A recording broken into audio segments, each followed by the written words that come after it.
வணக்கம் நேயர்களே, மீண்டும் உங்களை பூவாளி நிகழ்ச்சிக்கு வரவேற்பதில் மிகுந்த மகிழ்ச்சி அடைகிறேன்.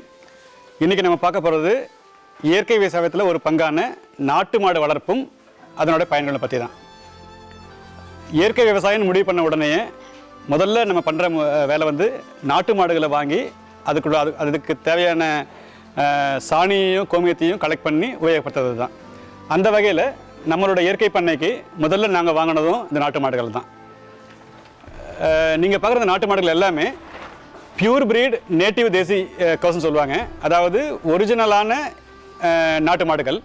இதை வந்து மாதவரம் ஆராய்ச்சி பண்ணையிலேருந்து அவங்க ஆராய்ச்சிக்கு முடிஞ்சதுக்கப்புறமா கழிச்சு கட்டின வெட்டுக்கு போன மாடுங்களை வெட்டுக்காரங்கிட்ட வந்து அதிக விலை கொடுத்து வாங்கிட்டு வந்து நம்ம பராமரிச்சுட்ருக்கோங்க. இந்த நாட்டு மாடுகள் எதுவுமே பால் கறக்காது, எல்லாமே வெறும் கோமியமும் சாணியும் மட்டும்தான் கொடுக்கும். அதுக்காக மட்டுமே நம்ம வச்சுட்டுருக்கோம், நம்ம அதை பராமரிச்சுட்ருக்கோம் நம்ம அதை.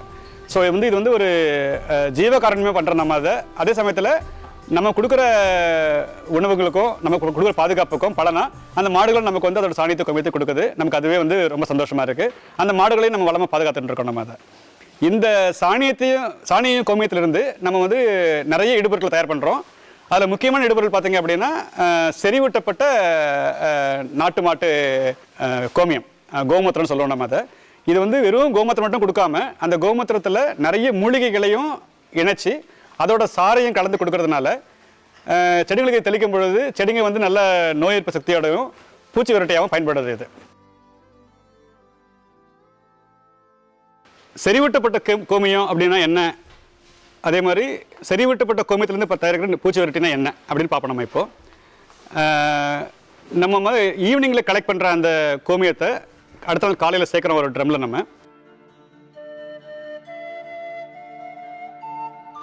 அந்த கோமியத்தில் நொச்சி, வேப்பலை, புங்க இலை, தும்பை இலை, துளசி இலை, ஆமணக்கு இலை, இந்த மாதிரி ஒரு 7-8 வகையான இலைகளை பொடியாக நறுக்கி அந்த கோமியத்தில் ஊற போட்டு 21 நாள் கழித்து அதை நல்லா நொதிச்ச அந்த கோமியத்திலிருந்து அந்த இலைகளெல்லாம் பிழிஞ்சிட்டு அந்த சாரை வடிகட்டி நம்ம வந்து செறிவூட்டப்பட்ட இயற்கை பூச்சி விரட்டியை பயன்படுத்தலாம். நம்ம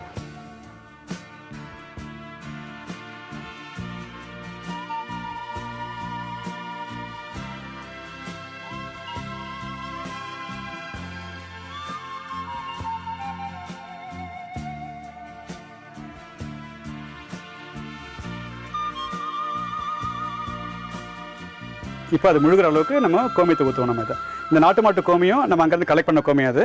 இப்போ அது முழுகிற அளவுக்கு நாட்டு மாட்டு கோமியத்தை ஊற்றுறோம் நம்ம அதை.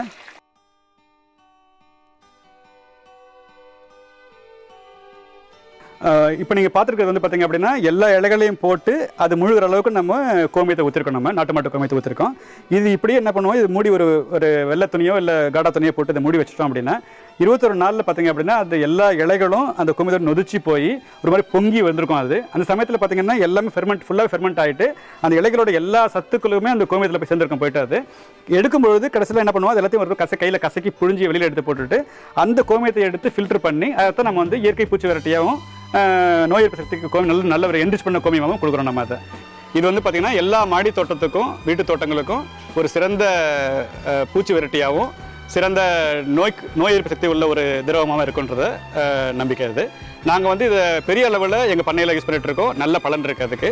அதே மாதிரி இந்த கோமியம் பார்த்திங்க அப்படின்னா இந்த கோமியத்தையும் பார்த்திங்கன்னா அதே மாதிரி இதை ஊற வச்சு ஒரு 2 நாள் இல்லை 3 நாள் அது ஊற வச்சிருந்தால் போதும். அதையும் ஃபில்டர் பண்ணி நம்ம வந்து அதை வெறும் கோமியத்தை யூஸ் பண்ணுறதுக்கு பதிலாக நம்ம இந்த பூச்சி விரட்டி தயார் பண்ணுற அந்த அத்தனை மூலிகைகளையும் போட்டு நம்ம அந்த கோமியத்தை கொடுக்குறோம். அந்த கோமியத்தையும் மாடி தோட்டத்துங்களையும் வீட்டு தோட்டங்களையும் நிறைய வேலை பயன்படுத்தி நல்ல காய்கறிகளும் அதே மாதிரி ஆரோக்கியமான உணவையும் செழிப்பான தாவரங்களையும் வச்சு நிறைய காய்கறிகள் உற்பத்தி பண்ணணும் அப்படின்றது எங்களோட ஆசை.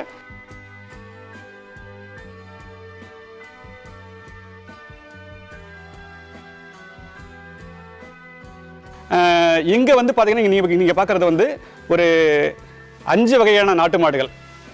காங்கேயம் அப்படின்னு ஒரு பிரீடு, இது வந்து ஈரோடு பக்கத்துலேருந்து வர்ற தமிழ்நாட்டோட வெரைட்டி, நாட்டு மாட்டு வெரைட்டி இது. அப்புறம் ஷாஹேவால்னு ஒரு பிரீடு, பஞ்சாபை சேர்ந்தது அது. தென் தார்பார்கர்னு ஒரு பிரீடு, யூபி ஆக்ராவை சேர்ந்தது. அதுக்கப்புறம் தியோனி ரத்தி அப்படின்னு ஒரு பிரீடு எல்லாமே. ஸோ கிட்டத்தட்ட ஒரு 5 வகையான நாட்டு மாடுகளை நம்ம வளர்த்துட்ருக்கோம். எல்லா நாட்டு மாடுகளுமே அந்தந்த வகையில் அந்தந்த பகுதி சேர்ந்த சிறப்பான மாடுகள். இதோட கோமியமும் சாணியும் பெருமளவில் நமக்கு வந்து உபயோகப்படுது. இப்போ நீங்கள் பார்க்குற இந்த ஷெட்டில் பார்த்தீங்க அப்படின்னா 16-17 மாடு இருக்குது. இது இந்த மாட்டோட சாணியை தனியாக நம்ம கலெக்ட் பண்ணி மண்புழு உரத்துக்கு தயார் பண்ணிக்கிறோம். நம்ம அதை கோமியத்தை என்ன பண்ணுறோம் கேட்டிங்கன்னா ஈவினிங் ஹவர்ஸில் அந்த கழிவு போகிற அந்த வாசலெல்லாம் அடைச்சி வச்சுட்டோம் அப்படின்னா நைட்டில் வர்ற கோமியம் எல்லாம் கலெக்டாக ஒரு பக்கம் இருக்கும். அது காலையில் வந்து நாங்கள் அதை தனியாக அதை ஒரு ட்ரம்மில் கலெக்ட் பண்ணிவிட்டு அந்த ட்ரம்மில் கலெக்ட் பண்ண அந்த கோமியத்தை வச்சு தான் நம்ம வந்து எப்படி அதை செறிவூட்டப்பட்ட இயற்கை பூச்சி விரட்டியும் செறிவூட்டப்பட்ட கோமியமும் தயார் பண்ணுறது நம்ம தனியாக பார்த்தோம். நம்ம அதை தெரிஞ்சுக்கலாம் நீங்கள் அதை. ஸோ இந்த கோமியமும் இந்த செறிவூட்டப்பட்ட பூச்சி விரட்டியும் ரெகுலராகவே உங்கள் தோட்டத்தில் யூஸ் பண்ணிட்டு இருந்தீங்க அப்படின்னா நமக்கு வந்து செடிகளை தாக்குற எந்த நோயும் வராது. அதே மாதிரி செடிகளை தாக்குற எந்த பூச்சிகளும் உள்ளே வராமல் பாதுகாப்பாக இருக்கும். நமக்கு தயவு செஞ்சு நீங்கள் மாட்டு தோட்டம் வச்சுருக்கவங்க இந்த நல்ல நாட்டு மாட்டு கோமியத்தையும் செறிவூட்டப்பட்ட கோமியத்தையும் நிறைய உபயோகப்படுத்தி வளமையான செழுமையான அறுவடை பண்ணணும் அப்படின்றது எங்களோட ஆசை.